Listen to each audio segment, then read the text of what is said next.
All right, so yesterday we were talking about how this draft revision guide is a two-step process. You fill in a weakness here. In this section, you must do something specific and concrete that you can use to check your errors, and it should be based on your past errors, not somebody else's. So, for example, we were talking about how many different spelling errors can be fixed, but spelling errors differ from student to student to student. So how many of you are dealing with spelling errors on your draft revision guide? Okay. You should all have some sort of I can do this by statement that directly relates to what you misspell. And we saw that different people misspell different sorts of words. Enough review. What's next? Michael, you got something on there. You haven't filled out an I can do this by statement. What is it? Pick one. Repetition. I will check my draft for repetition. Who else is dealing with repetition? Wow, just Michael. Okay, that's fine. Michael will do this pretty quickly and clearly. Somebody help him out. He needs to prove for repetition. What specific and concrete task can he do to make sure that there's no repetition in his paper? Miranda? Oh, you do too? Yeah. Excellent. Somebody give him some help. Silence descends. Thank you, Will. Yeah, I think it's that simple. I can do this by rereading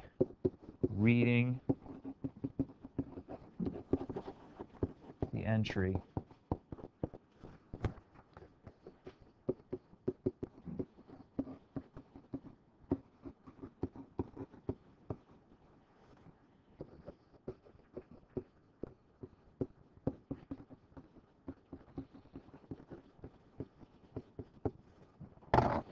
Michael and Miranda, I think that if you reread your own journal entries, you'd see what I see when it comes to repetition. If you read it slowly and you said, hey, I'm reading this for repetition specifically, and you keep that in your mind, then you'll be able to see the repetition. So, Michael, can you give me an example of repetition that you've committed in one of the journal entries? What did I circle and write REP next to? I wrote the next thing. The next thing? And did you do that several times? Okay, excellent. You'll see it. When you read it, you'll see it, you'll hear it. And sometimes it might help actually to read it out loud. And during the journal writing and proofing process, if any of you start mumbling to yourself, reading it out loud, that is perfectly okay. So reread it carefully, thinking about that. Okay? Let's see. Jacob, give me something. One on your list. Awkward wording. Somewhat similar to repetition. Jacob, can you give me an example of an awkward word or phrase that you've written in a past journal entry?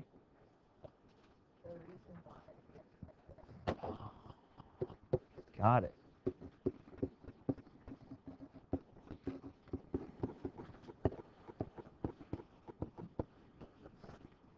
Jacob's dealing with a specific kind of awkward wording. Who else in the class is dealing with awkward wording? Oh, several of you. Take a look at your examples for a moment, please. So if you're dealing with awkward wording, look in at your journal entries. You can use your MUGS checklist as a guide and find the awkward wording area. Jacob, I'm going to give you a specific task to complete to look for this awkward wording, all right? And it's based on this phrase that you've written in your writing. I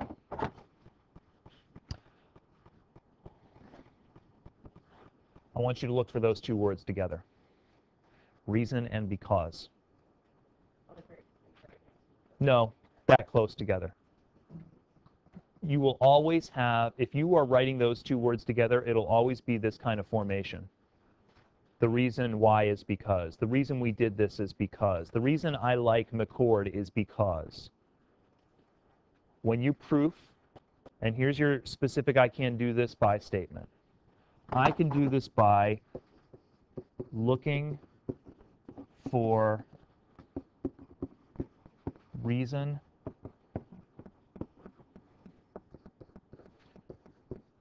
and because together. Because Jacob, and this might work for some of the rest of you too, the reason is because formation is a very common student formation. Students often write like that. People, and adults too, often speak like that. It's very wordy, a little bit awkward, and it sort of distances you from your point. Jacob, go ahead.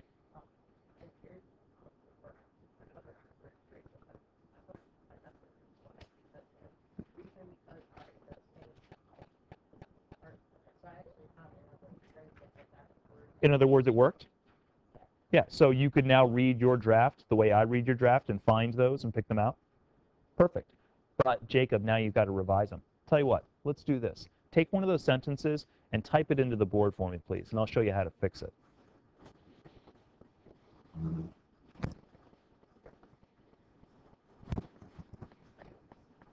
Yes, please. Because finding it is step one, and Jacob's just seen that he can find it, but I want to make sure that he can revise it. Anybody else with awkward wording Will, do you have a reason is because or something like that? I have like another thing is. Another thing is, which is very similar, okay? So, Will, in yours, your I can do this by statement will be similar to Jacob's. I can do this by looking for another thing is, or an example is, those two formations. Look for something like that or something similar. Anybody else have different sorts of, this is because, same sort of thing. Look for the because word, Jenna. And when I revise Jacob's here, you'll see how we can fix it. Harold? Whatever chance left I would have, okay. That one doesn't follow these patterns. So Harold, what could you do? If this particular revision strategy will not work for you, what could you do? You have awkward wording. What could your I can do this by statement be?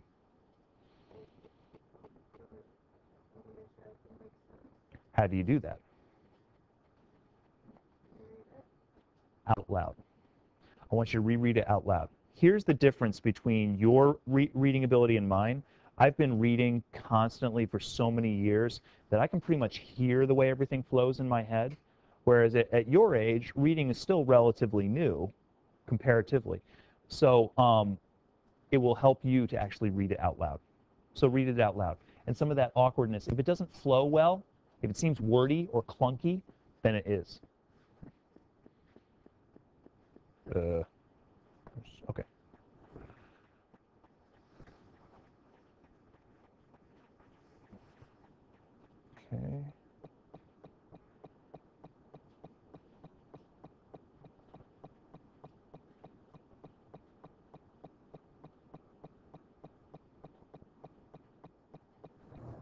Don't worry about spelling. We got it. Thank you, Jacob.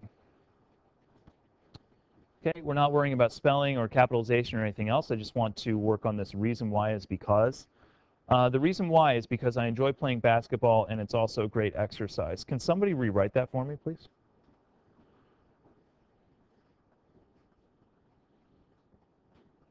Awkward, wordy, clunky. Abby, what do you think? Rewrite it so it just says a simple statement.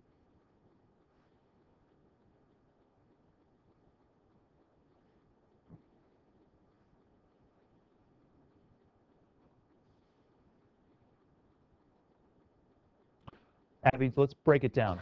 What is it important to say?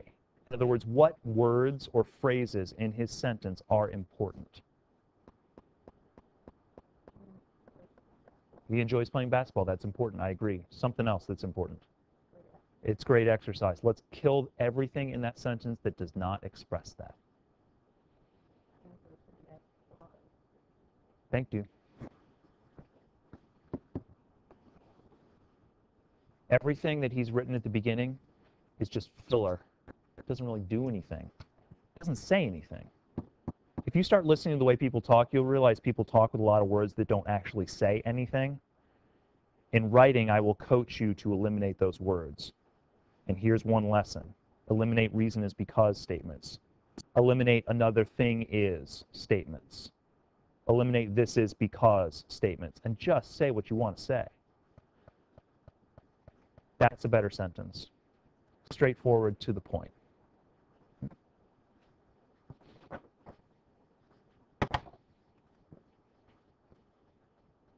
Oh, got it. Okay.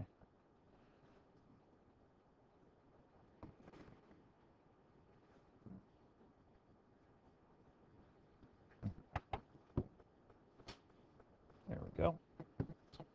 All right. Jacob, seem pretty clear? You're going to look for reason and because together. Will, you're going to look for a thing is or another thing is, and Jenna, you're just going to look for that word because and look for those sorts of formations. Good. Volunteer for next. Miranda. Run-on sentences.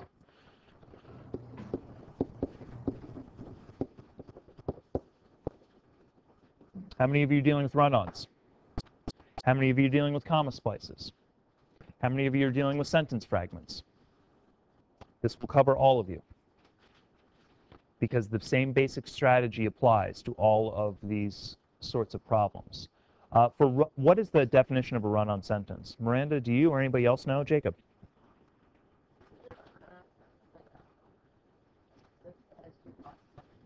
Oh, it has at least two clauses in it or multiple clauses. That's correct. However, Jacob, you're totally on the right track. Let's keep going. Two clauses can be joined together into what we call a compound sentence. So I could say, I rode my bike home and sang while I did it. That's actually three clauses, but it's a complete sentence. So what's the problem with a run-on sentence, Jacob? You're mumbling a little bit. Speak up.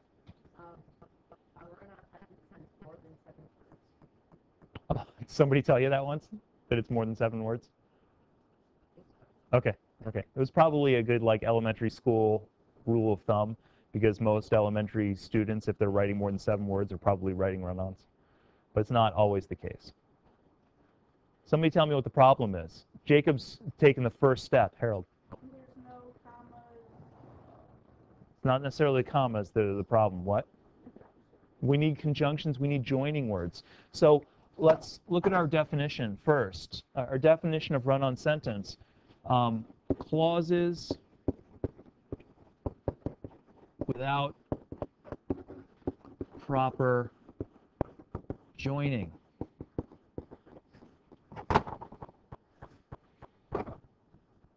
Anybody have an example of a comma splice or a run-on sentence they want to throw up there?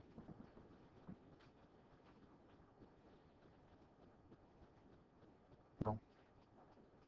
Miranda, go ahead, read it to me, please. It's so funny when people try to hear and use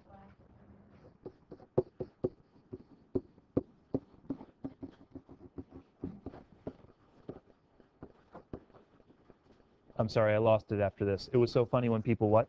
tried everything to scare him. He just laughed at it. Okay.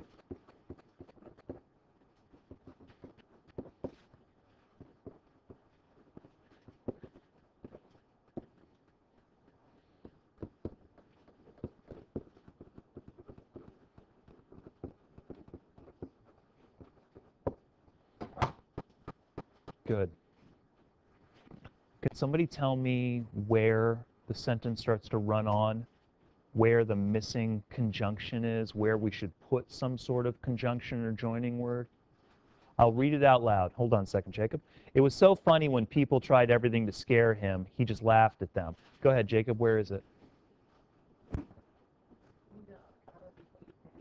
You need more than a comma between him and he, but you're correct on the placement. Jacob, you're absolutely right on the placement. All right, so let's figure it out for a moment. How do you know it's a run-on sentence? Jacob's right.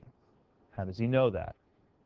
Let's identify clauses. This is step 1, Miranda. I can do this by identifying the clauses in my sentences. Let's start with that. Everybody with a run-on sentence? Everybody with a comma splice? Everybody with a sentence fragment? Your first step is to recognize the clauses in your sentences. We've been doing this a lot. Noun-verb pairs.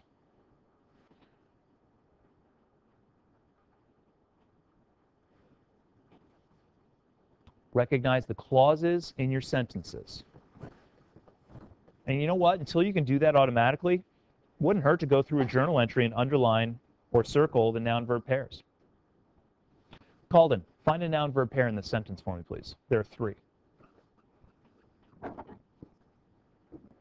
People tried. Excellent. Thank you, Calden. Tyler, give me another one.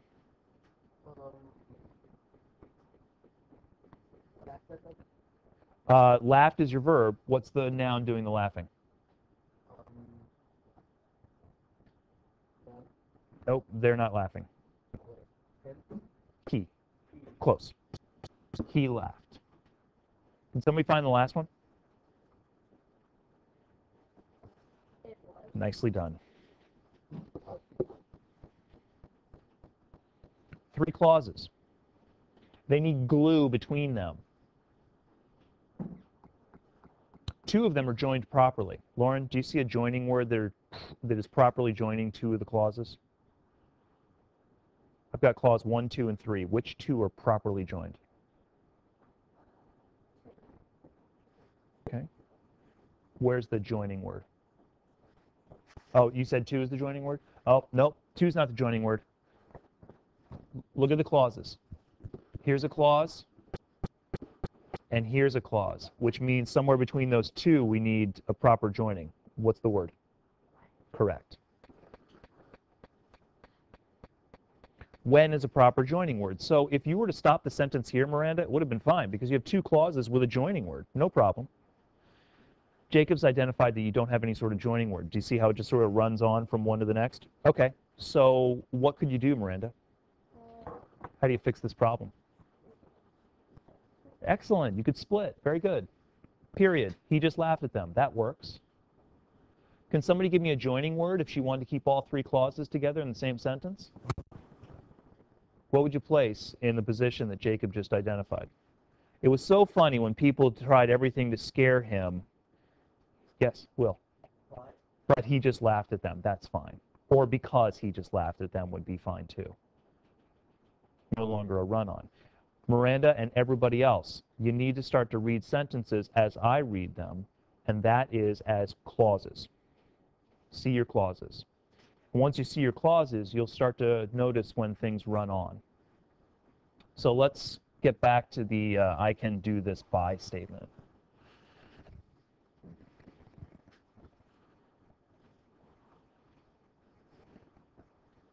All right, for run-on sentences, for fragments, and for comma splices, your first step is to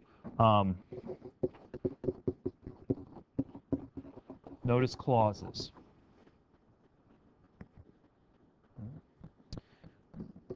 For run-on sentences and for comma splices,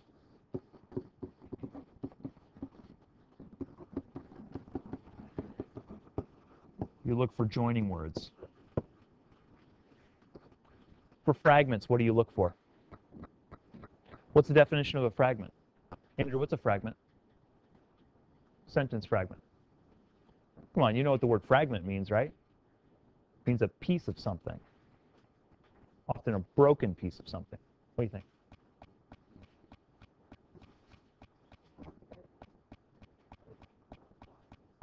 No, I'm just looking for the definition of a fragment. What is a sentence fragment? Somebody help Andrew.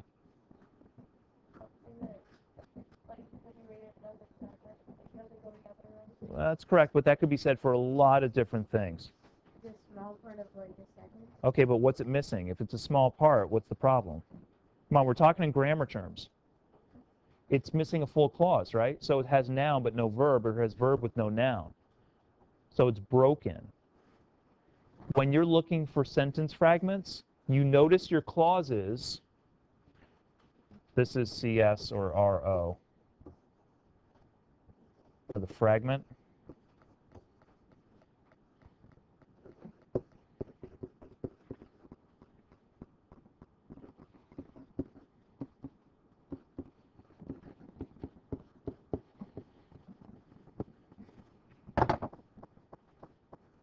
Noun with no verb, verb with no noun. If you can't find a noun-verb pair, chances are pretty good it's a fragment. And if you particularly have that problem with fragments, then that's what you need to look for.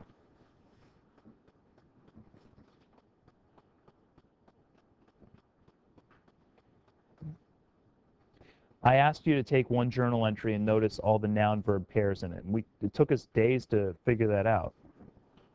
That one exercise with the sentence analysis sheet hopefully made it a little bit easier to do that again. But that kind of activity is going to be necessary for you to properly revise. So start here. And then go to here with comma splices and run-ons, go to here with fragments. With comma splices, what else can help you?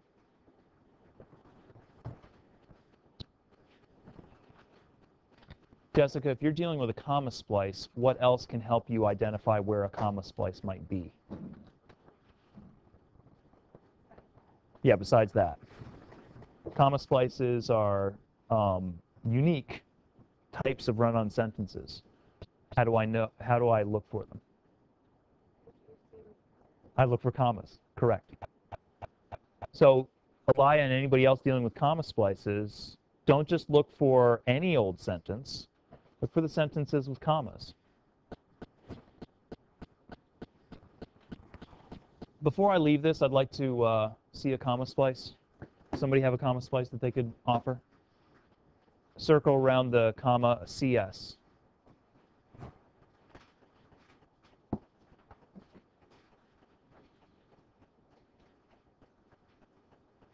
Let's see about identifying it and revising it.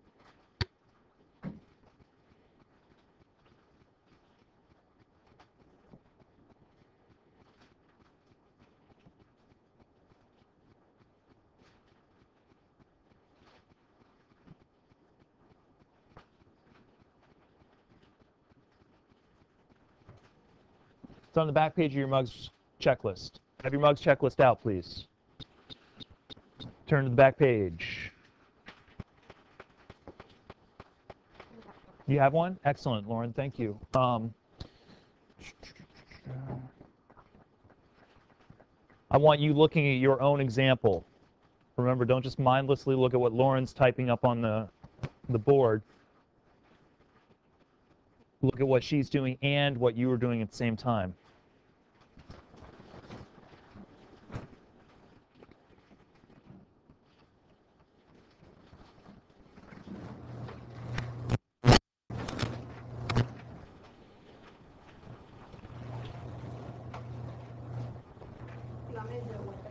Yes, just the original with so I want to see what it would look like in the original writing. Okay. Should it be it didn't look like something?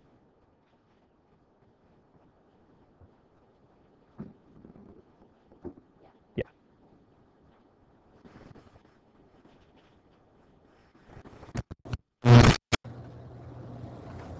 And then change it to it at the beginning.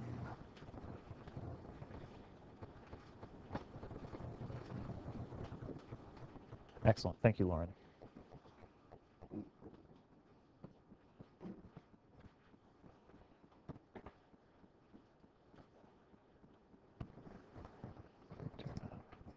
Chase, can you find the noun-verb pair in that sentence for me? Give you a hint. It's got 3. Would see is the verb. What's the noun for that verb? Correct. Amir, find another one, please.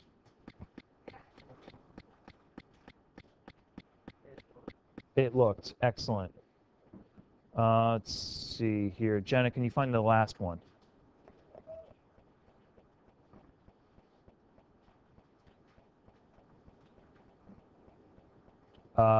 That's a noun, but it's not doing anything. There's no verb attached to it. I'll give you a hint. It's small. It doesn't look like much, the pair. Very good. It didn't.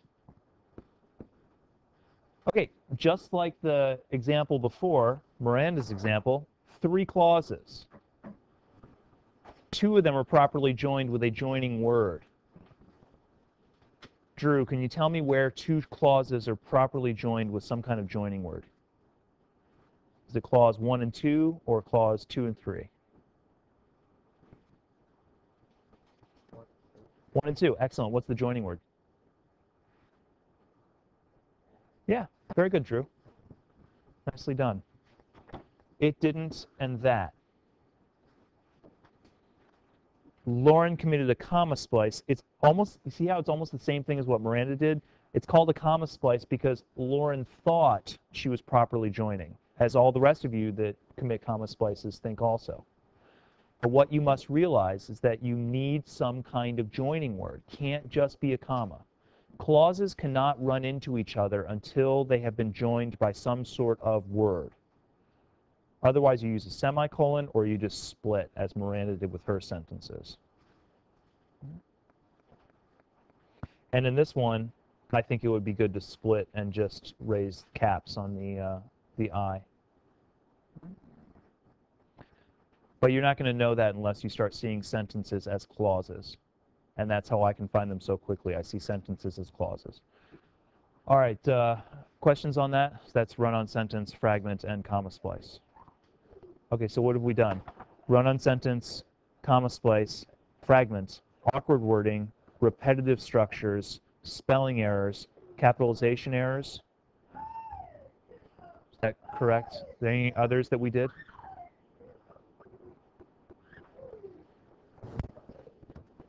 What's next? Oh, hands. Colby. Redundant word or phrase. Aaron, what's yours? Title formatting. Chase, what was yours? Mine was yesterday was like spelling like two instead of two. 222. Yeah, like, Okay. You, like, oh, number. Thank you. Number numeral confusion. Paragraph dividing it. We're not going to worry about that with the mugs issues right now, Joey. So you can take that one off your list and maybe substitute it for something else. Okay. I know you've got a lot of hands. It's excellent. I'm going to run through them quickly. Redundant word or phrase.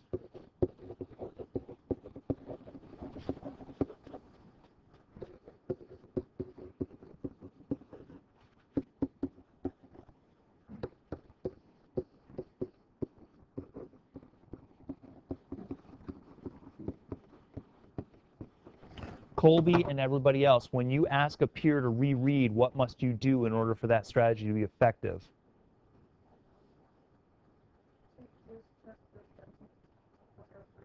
Explain that again, Colby.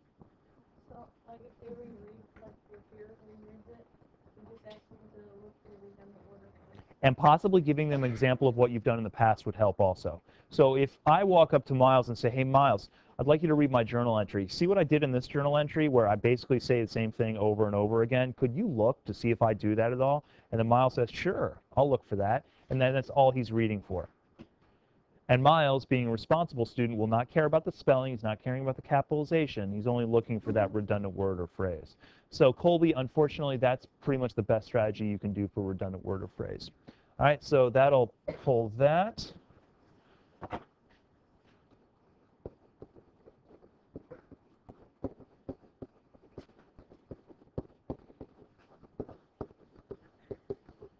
All right, Chase, what you going to do? What will you do? How will you try to proof your paper for this? instead of putting the number of numerals, write the.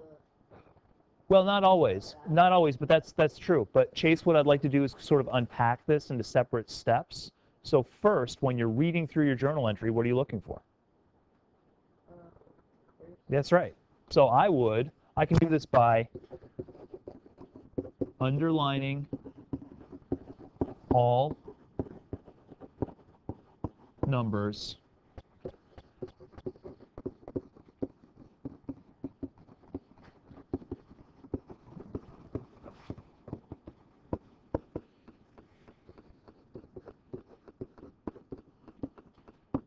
and checking them against my notes. So your spiral writing notebook will be out. You'll have it open to number numeral confusion or writing numbers versus writing numerals. And then you'll go through your journal entry, underline all the numbers that you've got, and then check them. Okay, I use the numeral 2. Should I use the number 2? I'm talking about 2 cats. So I'm not really talking about math stuff, I'm not talking about scores or anything like that, so I should use the word TWO. All right, I'll erase that and switch it. And that entire process that I just summarized would probably take Chase maybe about 30 seconds. So again, we're not talking about a great deal of time. Anybody else dealing with number numeral confusion? Yeah? Is that clear? Good? All right. Aaron, watch this.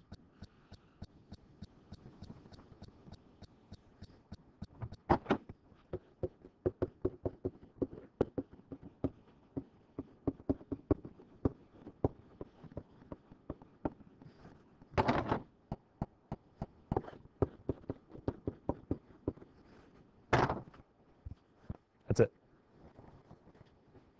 Underlining all titles and checking them against my notes. Or circling. But somehow you need to note them. And you should have pretty extensive notes. Everybody should have pretty extensive notes on what titles to italicize and what titles to quote. Can somebody give me the basic rule? Titles. Which ones do you italicize and which ones do you quote? Or give me examples. Kylie, can you give me an example of a title that you would italicize or a title that you would quote?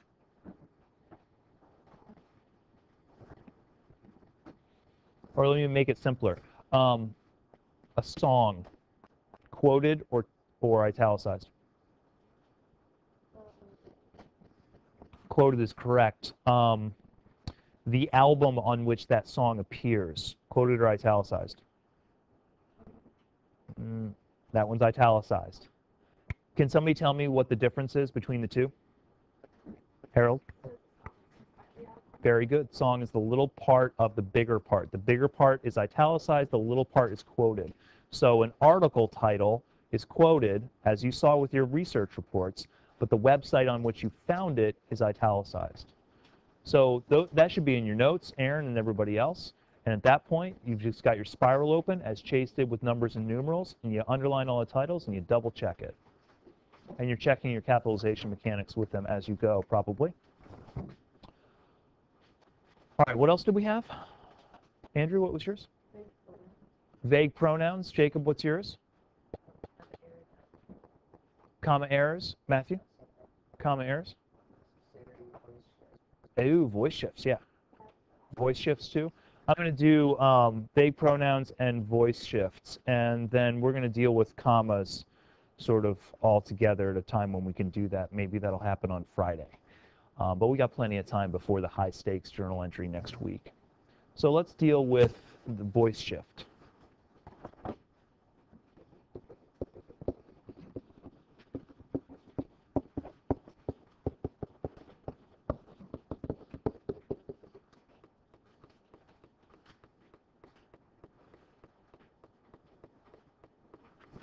What am I usually circling when I write the little VS? That's correct. Which means that you shifted into which voice, B? What is the U? Which voice? Good job.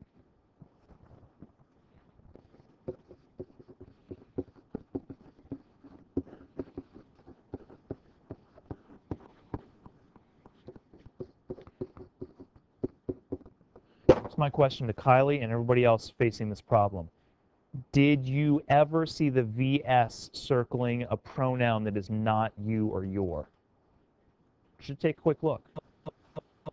Because if you did, then we need to deal with it. If not, then we're good with this.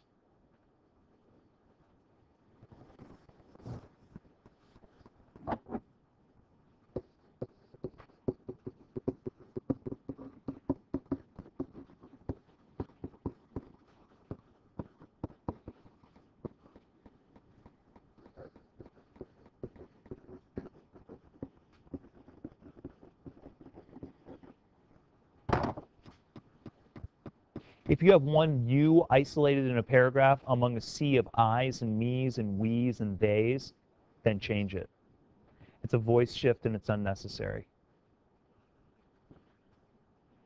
If you have a you among a whole bunch of yous and it seems like a coherent strategy, then it's fine. For example, I just read an essay from a 7th grader talking about how one would go about training in archery.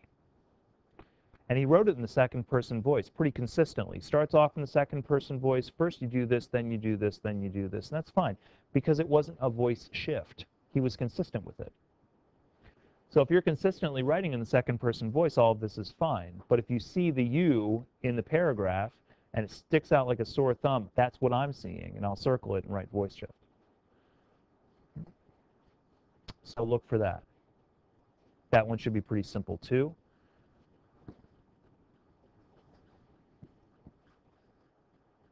We ran out of templates. All right, so vague pronoun. Let's see if we can do this one quickly. Anybody else dealing with vague pronoun issue? Okay, a couple of you. Jacob, what do pronouns do in language? They don't describe, they replace. Okay. So instead of always talking about the desk, the desk, the desk, I can use what pronoun, Landon? The chair? No, pronoun. Pronoun. Do you know what a pronoun is? You can take a look at the board if you'd like. That board. What's a pronoun? I think place nine. That's right. So instead of saying the desk, the desk, the desk every time, what pronoun would I use to replace the desk? Not quite. Can somebody help Landon? It. It replaces the desk. It replaces the ceiling. What would replace you, Andrew? Me or I. Or if I'm talking about you, you. Or if we're talking about you in the 3rd person, I would say he or him. Good. Those are pronouns. Jacob, your problem with the vague pronoun is that I don't know what it replaces.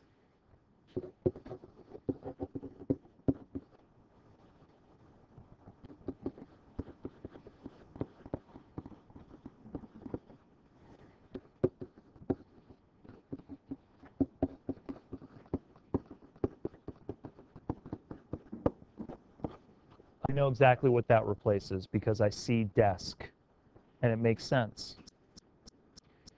Jacob, Harold, Andrew, anybody else, if you're having a problem with this, you should take a look at your pronouns and make sure that you understand what they replace.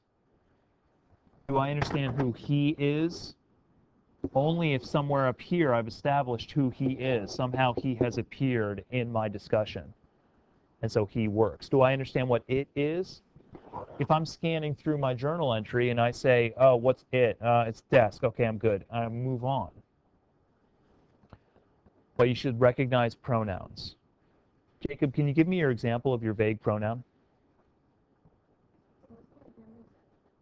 Oh, wasn't? Who was it? Oh, was it you? I'm sorry. I apologize, Jacob.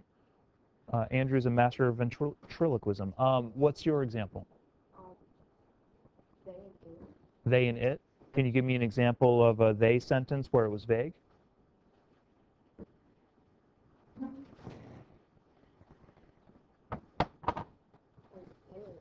Whichever.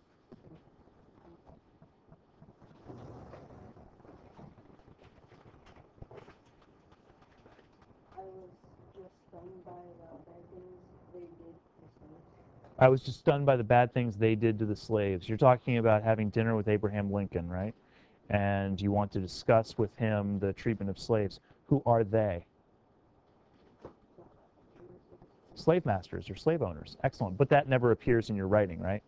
Right. Slave owners and slave masters never appear. So you have a they, but you never have the noun that it replaces. And that's how you would fix it. Looking at all those pronouns and making sure that the noun it replaces is present in your writing. If yours is not complete, complete it as much as you can. And I mean your draft revision guide. Bring it to class tomorrow, because tomorrow you'll be writing a journal entry and then using this draft revision guide to proof it. Remember, it's a dry run of that sort of high-stakes journal entry that we're dealing with next week.